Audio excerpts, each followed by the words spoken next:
What company was his first job? Okay, na ako yung ganyan rin.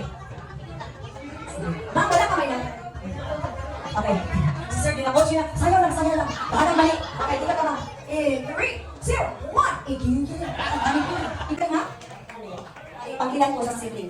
Pang-apat is correct. So, wala ka nasa classroom ko dahil sa... Ma'am. Matima daw. Ayaw, pilit daw, sir. Is correct. Okay. So, others, yata siya na answer sa one. Yes, yata sa lahat. Ay, nako. Nawala kasi malakas ang signal dito, sir. Okay. Ito naman. Okay. 3, 2, 1. Gigil. Gigil. Ano ang answer mo? Grabe, sabi. Is correct. Woo! Bago makuha ang prize, kailangan mo sayo. Okay na siyang lucky jump. Eh, so far, wala yung nagpapali. Pasa lang.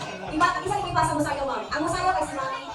Pero ang kukuha sa prize is yan. Ano na lang. Okay, mami, tayo mo tayo. Ikaw kasi pass man daw. Yung pasa magkapas. Ipapasa pag yung dili.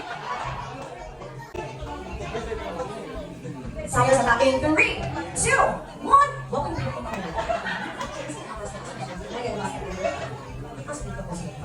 Aborsa na to. In 3, 2, 1. Giling ka. Giling. Okay, sige. Kasi ito yung pag, ma'am. 29 is correct! Woo! In 3, 2, 1.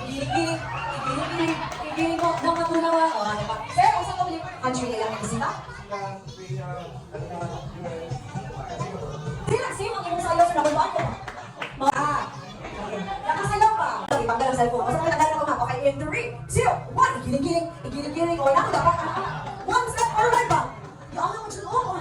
Okay, talaga dapat tama ang sagot pang murot. Dapat tama ang sagot. Kaya kita kasi nila ka mo. Say answer, ma'am. 5-3 is correct. Dahil ang height, dapat secret ang to.